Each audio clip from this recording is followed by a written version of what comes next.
കുറച്ച് നാളായിട്ട് ബേക്കറിക്കാരെ എന്നെ പറ്റിച്ചുകൊണ്ടിരിക്കുകയാണ്. കാരണം എന്ന് വെച്ചാൽ ഉണ്ടാക്കാനുള്ള ആ ഒരു ത്വരയൊക്കെ അങ്ങ് പോയി എന്ന് പറയാം. വല്ലാത്തൊരു മടി പിടിച്ചിരിക്കുന്ന അവസ്ഥ.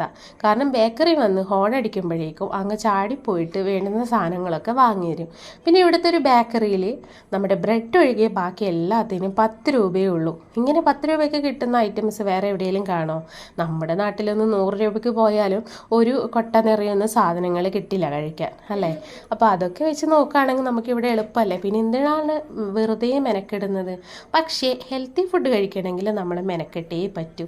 ഇന്ന് ഞാൻ വിചാരിച്ചു എന്നാൽ പിന്നെ എന്തെങ്കിലും ഒന്ന് ഉണ്ടാക്കാമെന്ന്. നോക്കുമ്പോഴേക്കും എന്നെ നോക്കി ഒരു നേന്ത്രപ്പഴം അങ്ങ് ചിരിച്ചുകൊണ്ടിരിക്കുകയാണ്.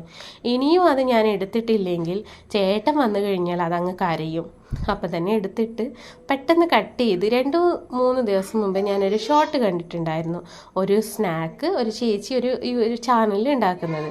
അന്ന് തൊട്ടേ വിചാരിച്ചായിരുന്നു അതൊന്ന് ഉണ്ടാക്കി പരീക്ഷിക്കണമെന്ന്.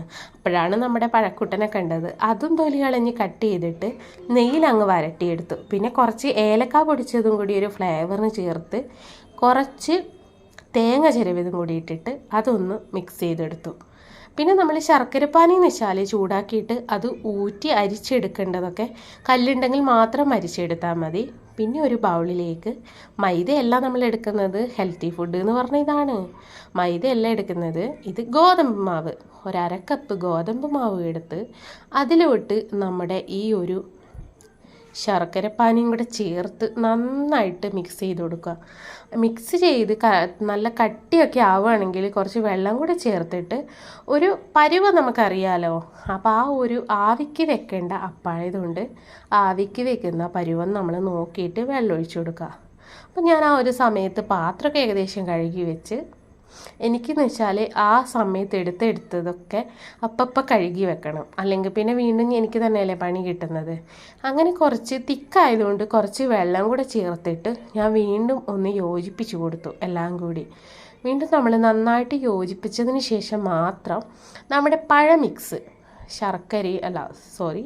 നമ്മുടെ തേങ്ങയും അതുപോലെ ഏലക്കായൊക്കെ പൊടിച്ചിട്ടുള്ള ആ ഒരു മിക്സ് നമ്മൾ ഇതിലോട്ട് ഇട്ട് കൊടുത്തിട്ട് ഒന്ന് വീണ്ടും ഇളക്കി കൊടുക്കുകയാണ്.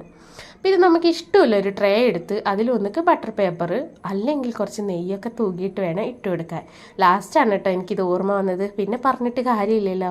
അപ്പം നമ്മളിങ്ങനെ ഇങ്ങനെ ബട്ടർ പേപ്പറൊക്കെ ചേർത്ത് കൊടുക്കുന്നതെന്ന് ബട്ടർ പേപ്പർ നമ്മൾ ഇടുന്നതെന്ന് വെച്ചാൽ ഇളകി കിട്ടാൻ വേണ്ടിയിട്ടാണ്. പക്ഷെ അടിപൊളി സ്നാക്കായിരുന്നേ. അപ്പം നിങ്ങളും ഇതുപോലെ ട്രൈ ചെയ്ത് നോക്കണം.